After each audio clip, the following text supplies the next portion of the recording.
Okay, Anthony Bergin, you're just back from a trip to Colombia. We've got something a bit unusual today, a success story, which is unusual for strategic people like ourselves, generally professional pessimists.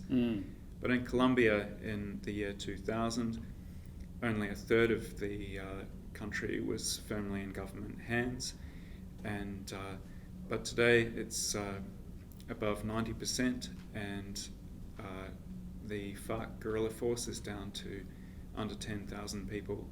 How on earth has Colombia managed this? Well, you're absolutely right, Carl, to highlight the fact that Colombia, I think, is a success story, and as you rightly say, in a situation of very bad news around the world, it's comforting to actually find a good news story. Look, I think the answer to your question of how did the country turn around, there are many factors that can explain that, but perhaps I should just firstly set out the purpose of the visit, of my visit to Colombia. It was sponsored through the South African-based Brenthurst Foundation, where ASPI and Brenthurst have been working together. But this trip was to inform a group of African military leaders and political leaders on what factors Colombia, what lessons Colombia may hold for the African counterinsurgency, counter-terrorism experience. I think we're all aware that there's currently problems in Mali, across Somalia, Nigeria, Kenya, and so forth. So that was the purpose of the visit, to examine the Colombian experience. Now, directly to answer your question, what are some of the ingredients, as you say, that turned the country around over the last decade? I guess firstly I would highlight the importance of political leadership. Colombia has been very fortunate to have had a succession of presidents, most recently President Santos, who was elected in June on a peace platform, that have been very, very dedicated and committed to integrating a security and developmental approach to fighting the counterinsurgency. So political leadership, I think, has been absolutely vital. The second point I'd make, I think, is that, of course, no security policy can work without an investment of resources, and Colombia has doubled their defence expenditure over the last 10 years. Interestingly, it's been funded through a wealth tax, and I asked some business people while I was there how did they feel about the wealth tax being paid and being distributed through to the security forces, and the answer I got from business people was, well, we don't like taxes, but we do want to have a secure country. So certainly the investment in the military. The next point I would make is I was very impressed with the military professionalism. It's a huge armed force, Carl. I mean, it's nearly 350,000, nearly 500,000 if you add the police. We spent some time with the Colombian military, including their special forces, and very, very impressive.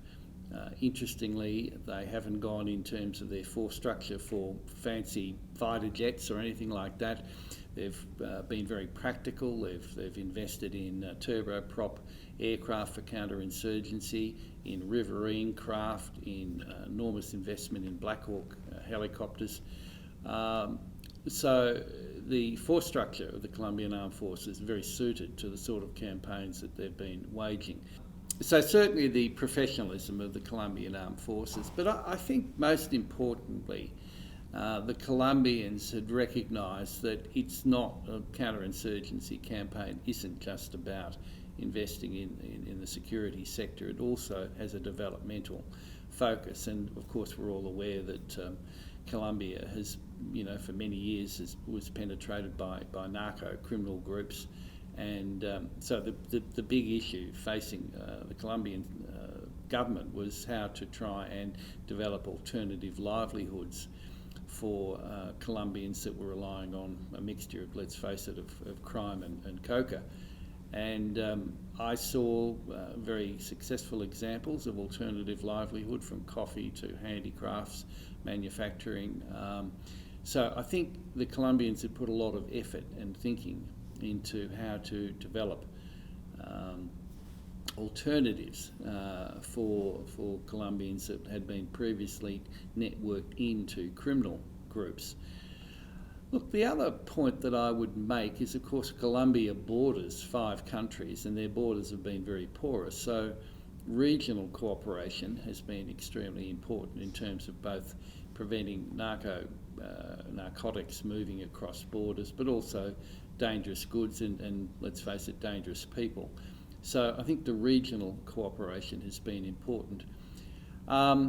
I was asked when I came back the importance of the Americans to the success of what the Colombians have done, and the Colombians have had what the Americans call Plan Colombia, and the Americans have given over $10 billion to Colombia. But very interestingly, unlike perhaps mistakes that the Americans have made elsewhere, the Americans were very hands-off. It was capacity building, it was intelligence, it was training, but this has been very much a Colombian fought counter-insurgency, with the Americans certainly not anywhere near the lead or in fact actually in the field. So the Americans have been supportive, but this has really been a Colombian exercise. That sounds quite familiar, the importance of the light touch with the outside powers seems familiar to our own region. We obviously don't have narco-terrorists or a left-leaning guerrilla movement or indeed very severe drug problems close to home. What lessons are there specifically for Australia in the Colombian success, do you think? Well, Karl, I might turn the question back to you in a minute, as you've been studying some problems of regional stability very closely, particularly in the Pacific. But I think the lessons for me were that, simply put, there's no prosperity without security. And Colombia has now turned its economy around. It's regarded as one of the safest investment places in Latin America. Its growth rate is around 5%. Unemployment is way down, certainly under 10%.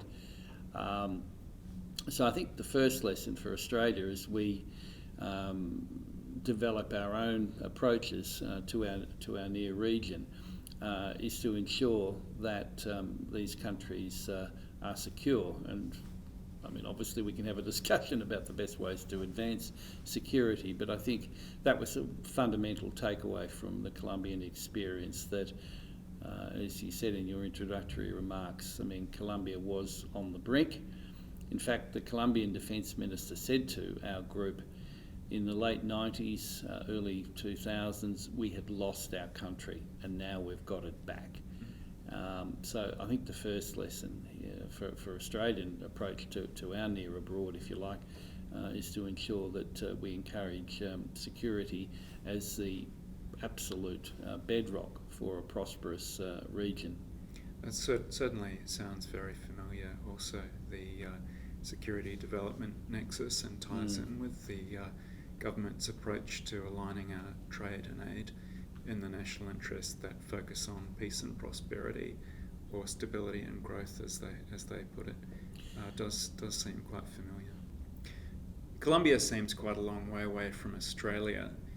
What are the implications of the Latin American Renaissance for Australia? Why should we be interested in it? And perhaps are there areas for specific cooperation you can see? Well, let me come to that in 1 second. Specifically on Colombia, I would say that I would recommend that a senior Australian military officer go to Colombia. I think there are many lessons and much scope for joint thinking, activity, potentially equipment. I think it would be a very worthwhile exercise for Australia to scope out the potential defence cooperation with Colombia. But your broader question of Australia's relations with Latin America, I think you're absolutely right that Latin America is certainly an area that I think perhaps we've neglected in our broader international policy.